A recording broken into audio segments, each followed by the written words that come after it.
Glória em cada coração, em todas as nações.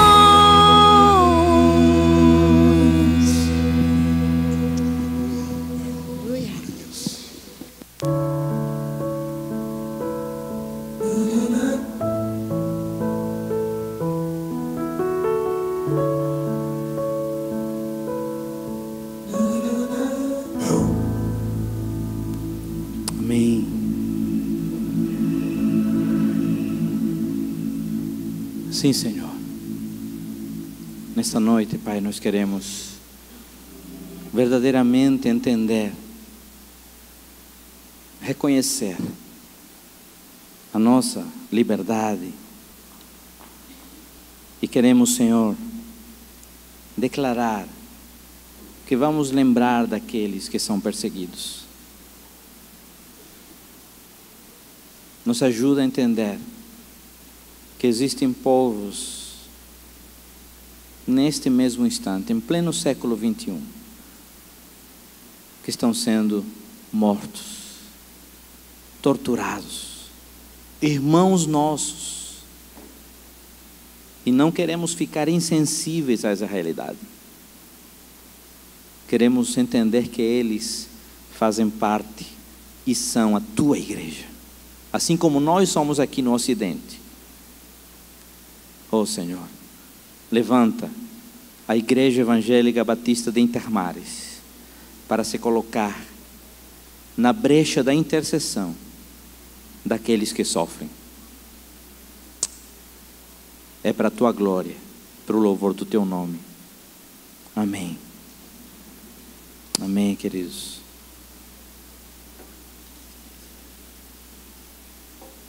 O DIP, que é o Domingo da Igreja Perseguida, ela surgiu da iniciativa do irmão André, que é o fundador da Missão Portas Abertas, no ano de 1988. E tem sido muito bom, porque tem trazido a nós um despertar e um entendimento. Vocês sabem que estatisticamente, de 200 cristãos, apenas conhece ou sabe alguma coisa sobre a igreja perseguida. Eu não sei se você sabia, mas nessa noite nós queremos trazer esse entendimento. Quero lembrar também que no seu lugar você encontrou essa fichinha. Quem encontrou no seu lugar?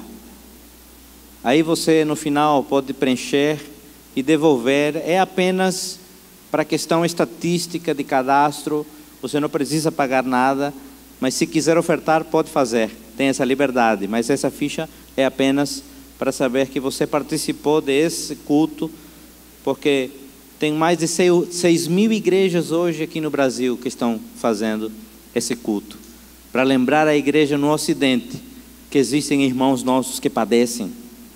E queridos, eu meditava nesses dias e o Senhor trazia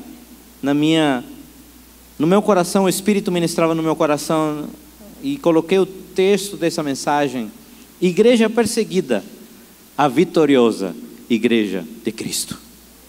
Igreja perseguida, a vitoriosa Igreja de Cristo. Diz assim no Evangelho segundo Mateus, no capítulo 5, no verso 10, Mateus capítulo 5.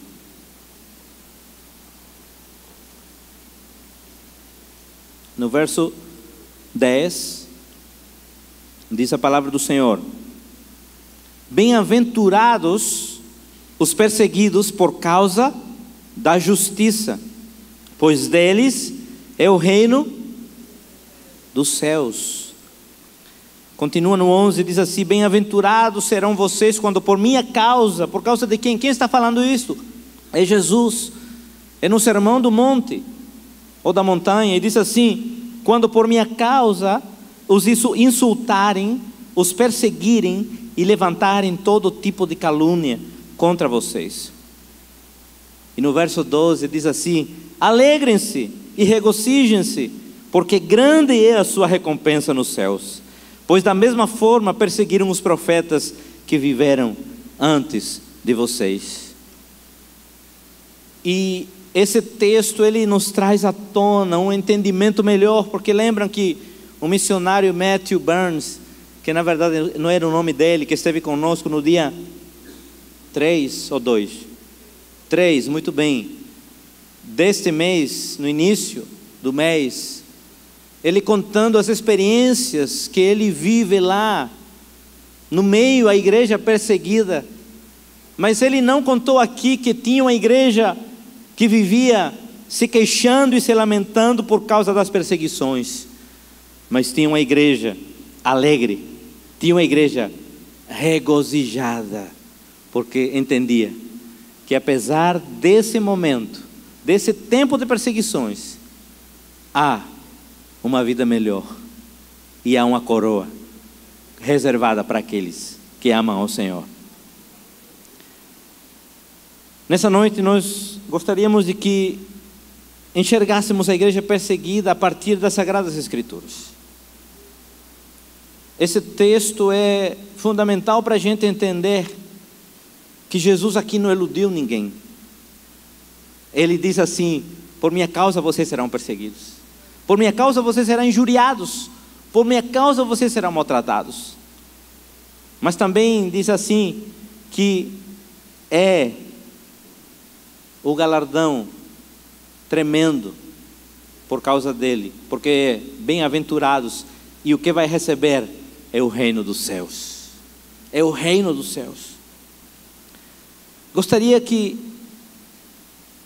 você entendesse comigo nesta noite que a igreja do Senhor, ela nasceu em meio à perseguição, ela continua em meio à perseguição, e a perseguição continuará até o dia que Ele vier e arrebatá-la. Porque a perseguição, ela faz parte da igreja de Jesus Cristo. Todos aqueles que procuramos viver de acordo com a palavra de Deus, amando a justiça, sofremos perseguição. Talvez não na mesma intensidade que sofre os países de intolerância, como na Ásia, como no Oriente Médio, como na África, em alguns países da Europa. Mas, por exemplo, muitas famílias tradicionais que viveram no catolicismo, no nosso meio, durante anos, ou vivem, e uma pessoa se converte, elas também sofrem perseguição dentro de casa. Dizem assim: mas agora você virou crente. Só que é um tipo de perseguição mais leve. E diz a palavra do Senhor em Mateus capítulo 24, no verso 9: então eles os entregarão para serem perseguidos e condenados à morte, e vocês serão odiados por todas as nações por minha causa. É aqui que eu digo que o Senhor não eludiu os apóstolos, não eludiu a igreja, porque seguir Jesus significa andar na contramão do mundo, se opor ao pecado, negar-se a si mesmo, ter um compromisso fiel com o seu Senhor. A perseguição faz parte da vida da igreja. É claro que precisamos entender que aqui no Brasil nós temos uma liberdade, mas eu preciso fazer uma pergunta para mim mesmo: como tenho usado ou aproveitado essa liberdade? Como eu tenho usado ou aproveitado essa liberdade? Temos irmãos que nesse mesmo instante, como já falamos aqui, estão sofrendo perseguição, mortos ou torturados, têm que sair das suas casas. Tem um professor, foi meu professor no seminário, que Zé Roberto Prado, ele mora em São Paulo hoje. Ele, lá em São Paulo, acolhe cristãos que estão fugindo da Síria por conta da perseguição. Isso é real. Não é uma coisa que aqui nós estamos dando estatísticas para você começar a chorar, mas são coisas reais. Acontecem hoje, agora mesmo está acontecendo. Os 10 países que sofrem maior perseguição são, em primeiro lugar, a Coreia do Norte, em segundo lugar, a Somália, em terceiro lugar, o Iraque, em quarto, a Síria, quinto, o Afeganistão, sexto, Sudão, no sétimo, o Irã, no oitavo, o Paquistão, no nono, Eritreia e no 10º, a Nigéria. Esses são os 10 países mais perseguidos, onde a intolerância vai desde você estar na cárcere, na prisão, ou então você é morto, enforcado ou decapitado. Sem falar nesse novo grupo, o Estado Islâmico, que está por aí exterminando cristãos. Longe de dar umas notícias que comovam você, porque o que o Espírito nessa noite quer não é tocar na sua emoção. O que o Espírito quer é que você e eu nos despertemos para entender que existe uma igreja que padece, enquanto nós temos tanta liberdade, mas não aproveitamos essa liberdade. Pouco mais de 100 milhões de cristãos estão sendo perseguidos nesse mesmo instante, como falou Monique. Do Afeganistão, apenas 0,05% ouviram falar de Jesus. 0,05%. Existe um filme chamado O Espelho dos Mártires. Esse filme é muito bom porque ele traz a realidade da igreja desde sua fundação por Jesus até os dias atuais, mas é muito bom, e em YouTube você pode ver esse filme se você desejar aprender mais sobre a igreja perseguida. Mas deixe-me dizer uma coisa: o primeiro a ser perseguido foi o nosso Senhor Jesus Cristo.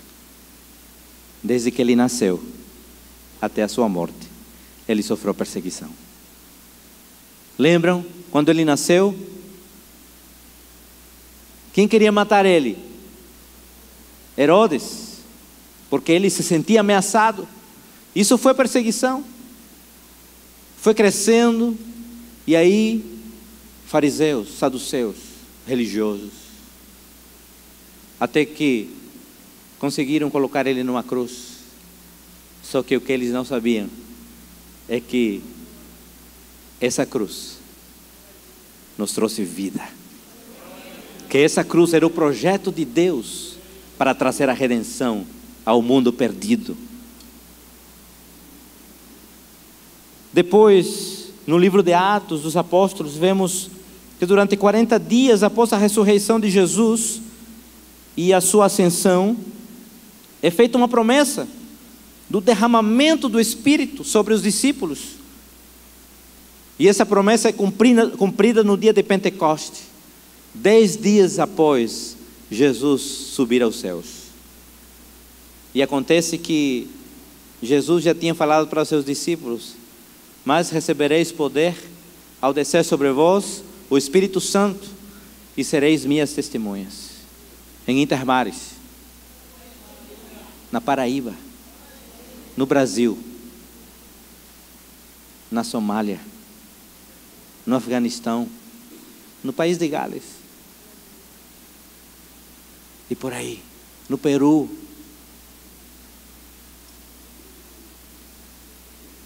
Fiquei emocionado ao ver minha bandeira aí, porque nessa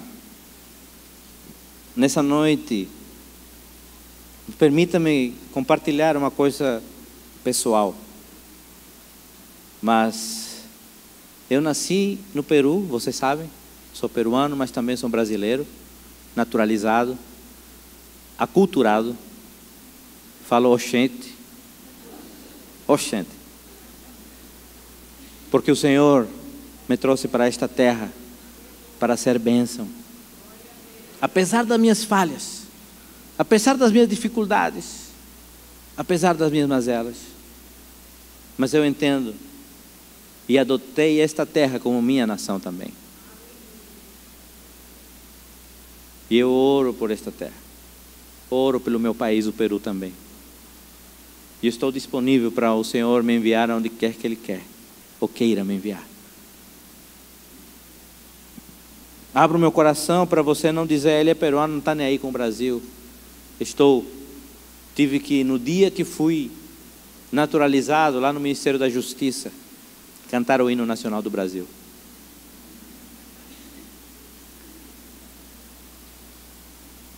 Após o derramamento do Espírito e o revestimento do poder, os discípulos não foram mais os mesmos.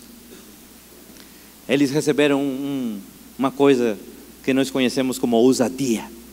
Imaginem Pedro naquele momento. Pedro, aquele que tinha negado Jesus 3 vezes. Pedro negou Jesus, estava lá. Se bem é certo que Jesus restaurou a vida de Pedro. Lembram quando diz assim: Pedro, tu me amas? Pedro, tu me amas? Pedro, tu me amas, apacenta as minhas ovelhas. Porque a grande missão da igreja é cuidar de ovelhas. É cuidar de ovelhas. E Pedro recebeu e entendeu isso. O que aconteceu naquele momento? Pedro estava revestido com poder. E aí ele fala com ousadia agora. É tanto que as pessoas olham para ele e dizem assim: não é ele, um pescador. Nessa semana eu conversava com um casal, estávamos fazendo discipulado. Ele disse assim: eu fui visitar uma igreja. Era uma igreja humilde financeiramente, mas cheia do poder de Deus. Porque Deus usa as coisas loucas deste mundo para confundir as sábias. E aí o que aconteceu? Um homem abriu sua Bíblia, bonita, linda, grande. Lá na frente, um homem humilde também, abriu sua Bíblia e disse assim: eu não sei ler, mas alguém já disse que aqui contém a verdade. E esse livro tem poder. Queridos, você pode ser analfabeto, você pode ser doutor, mas se você não tiver o poder, você não faz a missão. Mas o poder foi derramado naquele dia de Pentecostes. E esses homens que eram pescadores, humildes, trabalhadores, simples, mas foram cheios, revestidos e não foram mais os mesmos. E através da pregação de um homem simples, 3.000 pessoas se converteram. Na primeira pregação, após o recebimento do Espírito. Na segunda, 5.000. E outras que não tem o relato aqui, mas imaginem quantas almas chegaram ao conhecimento de Jesus Cristo por conta do poder derramado sobre a igreja. Nesse mesmo livro de Atos, nós podemos ver os primeiros mártires da igreja. E o primeiro foi meu xará, né? Estevão. Apesar do meu nome ser em espanhol, Esteban, mas é a mesma coisa. E quando meu pai colocou esse nome, ele estava pensando justamente nesse homem. Eu disse graças a Deus, porque quando eu li a primeira vez, quando eu era criança, a história de Estevão, eu olhei assim, o homem cheio do Espírito, no poder de Deus, e que operava milagres e maravilhas. E eu disse assim: se eu for 10%, eu estou satisfeito daquilo que era Estevão. Estevão morreu apedrejado por também um discurso ousado que ele deu, ousado para a sua época e para aqueles fariseus, saduceus, que tinham ou eram apenas religiosos. E ele dá um discurso ousado, e pela ousadia dele é levado para fora do sinédrio e é apedrejado. Depois, o primeiro dos apóstolos, o primeiro mártir foi Tiago, filho de Zebedeu. Em Atos capítulo 12, você pode ver essa história. Não vamos nos deter agora, porque eu quero que você faça essa análise em casa e comece a ler o livro de Atos. Aliás, pastor Augusto já pediu isso aqui. Leia o livro de Atos para entender melhor a história da igreja, que eu sempre falo, e ele também deveria ser chamado Atos do Espírito Santo, né? E tantos outros que foram mortos por causa do Evangelho. Gostaria que você abrisse sua Bíblia na segunda carta do apóstolo Paulo aos Coríntios, no capítulo 4.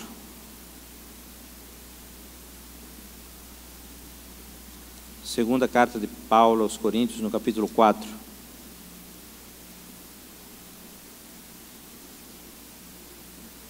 Sabe o que esse povo pensava? E o próprio Paulo que escreve isso, como ele escreveu em outra carta: para mim, o viver é Cristo, morrer é lucro. E ele mesmo diz assim: pois os nossos sofrimentos, leves e momentâneos, estão produzindo para nós uma glória eterna, que pesa mais do que todos eles.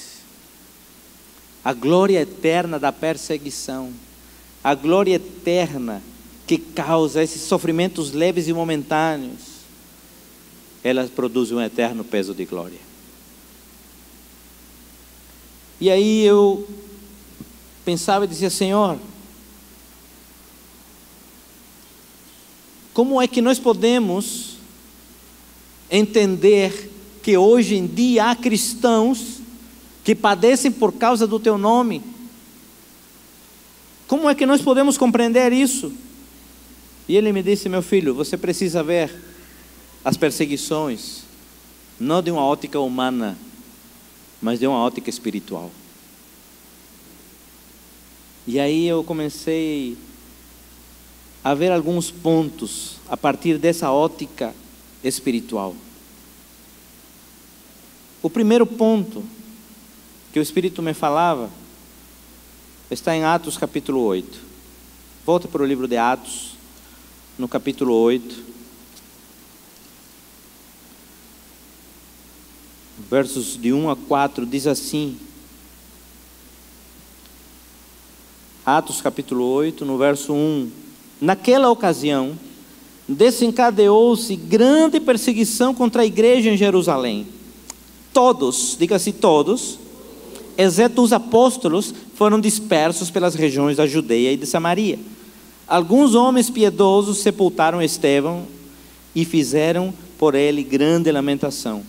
Saulo, por sua vez, devastava a igreja, indo de casa em casa, arrastava homens e mulheres e os lançava na prisão. Verso 4: os que haviam sido dispersos pregavam a palavra por onde quer que fossem. E o Senhor me falava assim: meu filho, nada, absolutamente nada acontece por acaso, porque automaticamente ele me levou para Eclesiastes capítulo 3, verso 1: para tudo há uma ocasião certa, há um tempo certo para cada propósito debaixo do céu. E ele dizia assim: foi propósito de Deus. Essa perseguição é porque o Evangelho precisava se expandir pelo mundo. A perseguição à igreja teve um propósito evangelístico. Diga para seu irmão assim: a perseguição da igreja teve um propósito evangelístico. Aqui eu vou apenas pensar, sugerir, não estou afirmando que tenha sido assim. Imaginem, o Pentecostes chegou, estava todo mundo falando em línguas, aleluiado, ninguém queria sair, ninguém queria ir para outro lugar, a não ser ficar juntos e começar a receber mais do Espírito. E aí, talvez eles tinham esquecido da ordem. A ordem foi clara: vocês vão receber do Espírito, mas existe um propósito, porque para todas as coisas debaixo do céu há um propósito. O propósito era que fossem as testemunhas de Jesus em Intermares, na Paraíba, no Brasil e no mundo todo. Contextualizo assim para você entender melhor. Essa era a ordem que foi dada. Portanto, sejam testemunhas minhas em Jerusalém, em Judeia, Samaria, até os confins da terra. E muitas vezes a presença de Deus, a glória de Deus, quer que nós fiquemos em um só lugar. Aliás, ela não quer, nós pensamos, para melhor dizer, Nós pensamos que é para ficar num lugar só, reunidos. Mas o chamado é para que você e eu possamos ir e pregar o Evangelho, fazendo discípulos de todas as nações. Em Atos capítulo 8 também, continuando a leitura, diz assim, verso 5: indo Filipe para uma cidade de Samaria, ali lhes anunciava o Cristo. Quando a multidão ouviu Filipe e viu os sinais miraculosos, diga-se sinais miraculosos, que ele realizava, deu unânime atenção ao que ele dizia. Os espíritos imundos saíam de muitos, dando gritos, e muitos paralíticos e mancos foram curados. Assim houve grande alegria naquela cidade, porque apesar da perseguição, eles foram dispersos. Filipe saiu, ele foi para Samaria para pregar o Evangelho. E quem sai da sua cidade, levando as boas novas, cheio de poder, operando no nome do Pai, do Filho e do Espírito Santo, maravilhas e milagres, essa cidade, ela recebe um impacto tão grande. E diz aqui, essa cidade começa a pensar, essas pessoas verdadeiramente é um Deus poderoso na terra. Um tempo atrás eu falava, precisamos ver em nosso meio, nosso tempo, e operar como igreja sinais e maravilhas. Sabe, a sensação dá quando nós estamos aqui na frente, quando a gente diz assim, precisamos como igreja operar sinais e maravilhas, e algumas pessoas timidamente só dizem glória a Deus, amém. A sensação é que nós não acreditamos mais que podem acontecer sinais e maravilhas. A sensação é que nós vivemos em um tempo diferente. Só que deixe e permita-me dizer a você, ainda hoje são operadas sinais e maravilhas. Isso está na palavra do Senhor. Em João, Jesus disse assim, vocês se estiverem em mim e eu em vocês, falando sobre estarmos ligados a Ele, e mais na frente diz assim, vocês farão obras maiores do que eu fiz. E sabe o que acontece? Não é para dizer, o irmão da Igreja Evangélica Batista de Intermares, ou a Igreja Evangélica Batista de Intermares fez maravilhas. Não, porque não somos nós, é o Espírito Santo de Deus, é o poder de Deus, Ele é que faz. Ficamos sentados observando, no qual, na verdade, o Senhor quer que você e eu sejamos instrumentos, no qual sinais e maravilhas sejam operados. Não para a glória da igreja, não para a glória do homem, mas para a glória de Jesus. Filipe vai para Samaria, e aqui se cumpre o propósito para o qual o Senhor Jesus tinha derramado poder sobre a igreja, porque precisamos ser testemunhas de Jesus, em Intermares, em João Pessoa, na Vila Feliz, em Campina Grande, na Cidade Verde, em Benim, na China. Eu estou citando os pontos, ou as cidades e os países onde nós temos missionários e temos congregações. Temos uma congregação aqui na Vila Feliz, temos uma congregação na Cidade Verde, em Campina Grande, temos um missionário no Benim, e contribuímos mensalmente com a obra missionária na China. Fora as outras missões que são parceiras, como a Juvep, como Água para os Sedentos, no sertão da Paraíba, no sertão nordestino, e a Convenção Batista Paraibana, que também contribuímos. Só que o Senhor quer nos despertar, não só uma contribuição financeira, mas um comprometimento da nossa própria vida. Não estou dizendo aqui que você precisa largar o seu emprego público federal. Estou dizendo que naquele emprego público federal, você é um missionário. Estou dizendo que naquela autarquia federal, você é uma missionária. Estou dizendo que naquela sala de aula, onde você é professor ou professora e ministra, você é chamado para usar esse púlpito para poder pregar as boas novas de Jesus. Em Mateus capítulo 10, verso 23, não precisa abrir, diz assim: quando forem perseguidos num lugar, fujam para outro. Eu lhes garanto que vocês não terão percorrido todas as cidades antes que venha o Filho do Homem. É por isso que eu digo, foi propósito e é propósito de Deus para a expansão do Evangelho no mundo. Deus nos tira da nossa zona de conforto para realizar a sua obra missionária no mundo. Posso falar por mim mesmo. Estava tranquilo, satisfeito, no balcão de uma farmácia, sentado num escritório, contando dinheiro, fazendo compras, vendendo, negociando. E o Senhor disse: não é isso que eu quero para você. A sua função é outra. Largue isso enquanto é tempo.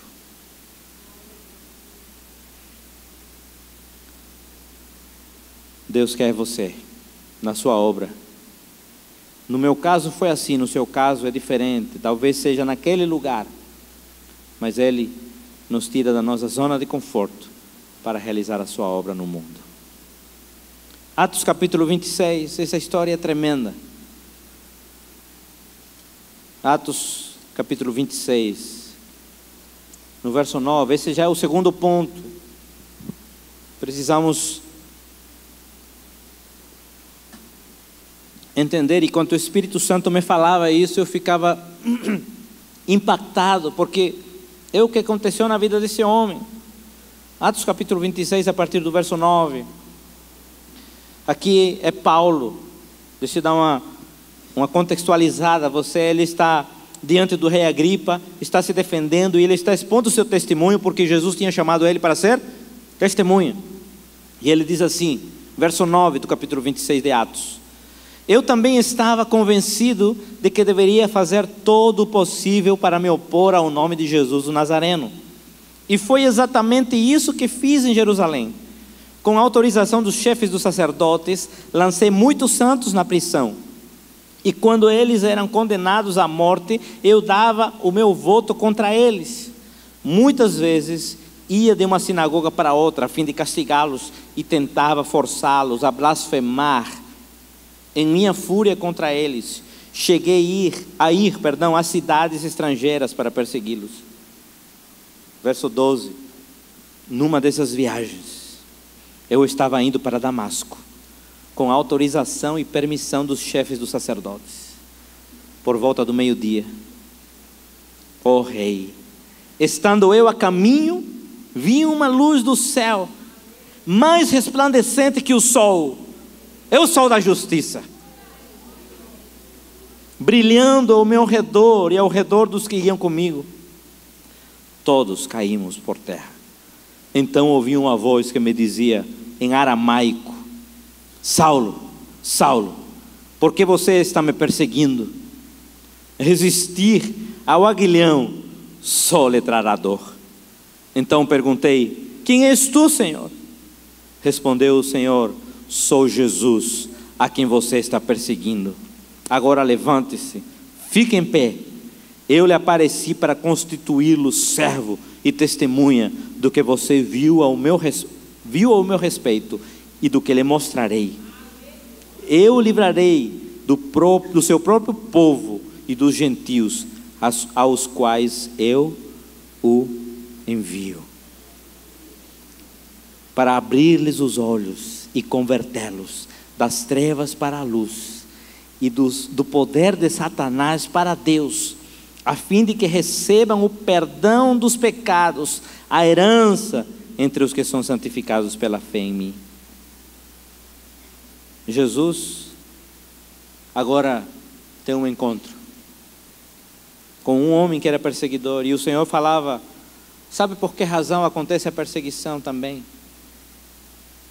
Porque Deus quer que perseguidores se tornem perseguidos. Vocês viram a encenação aqui? Um policial num aeroporto, num país do Oriente Médio,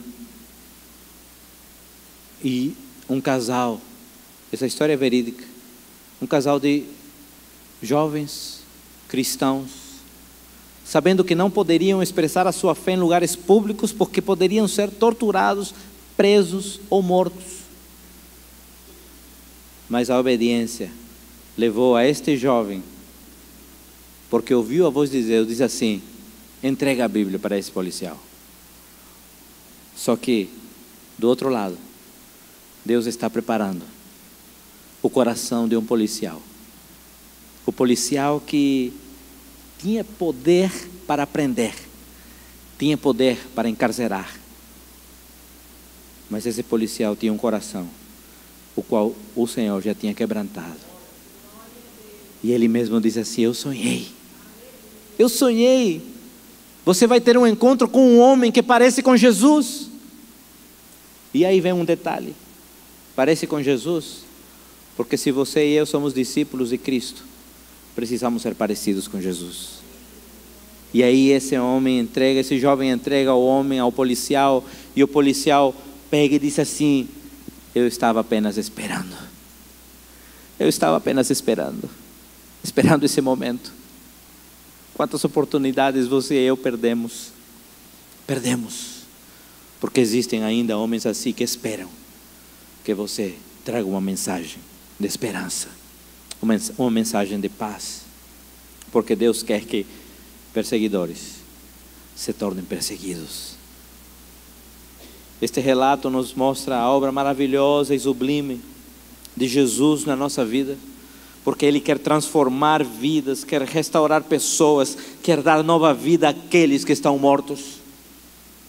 Paulo estava morto em seus pecados e delitos, conivente na morte de Estevão, testemunha ocular e até sendo conivente. Mas o Senhor, Ele disse para ele: meu filho, não importa o teu passado, porque tenho para você uma grande obra. Você será minha testemunha. Glória a Deus.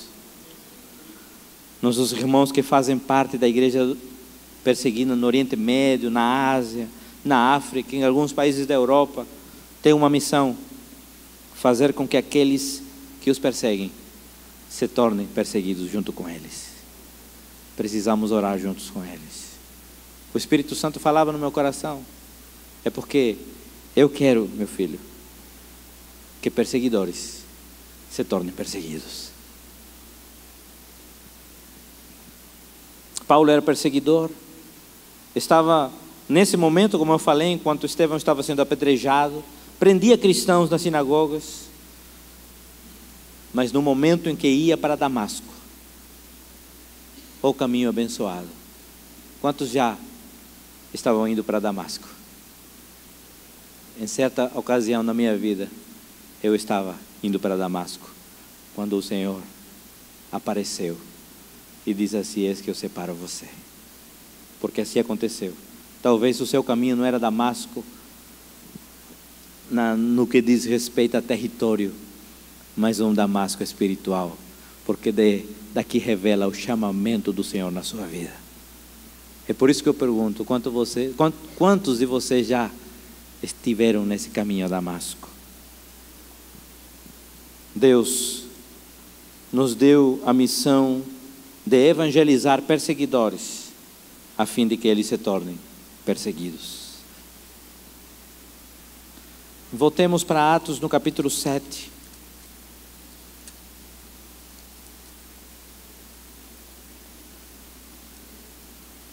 Versos 54 em diante. Isso aqui é tremendo, porque é justamente a história de Estevão. Onde o Senhor falou no meu coração, dizendo assim: meu filho, É por isso que meus filhos lá no Oriente Médio, eles não andam chorando, choramingando, nem cabisbaixos. Eles andam de cabeça erguida, porque eles sabem que em meio à perseguição, à tortura e à morte, Deus dá à igreja uma promessa. Diz assim, verso 54 do capítulo 7. Ouvindo isso, ficaram furiosos. Ouvindo o quê? O discurso que Estevão tinha dado duro, em contra ao pecado, em contra à religiosidade. Ouvindo isso, ficaram furiosos e rangeram os dentes contra ele. Mas Estevão, cheio do Espírito Santo, levantou os olhos para o céu e viu a glória de Deus, e Jesus em pé à direita de Deus, e disse: vejo os céus abertos e o Filho do Homem em pé à direita de Deus. Não existe promessa melhor, não existe satisfação melhor do que num momento como esse, sendo apedrejado, pronto para morrer, enxergar céus abertos. Sabe por quê? Sabe por que esses nossos irmãos estão felizes?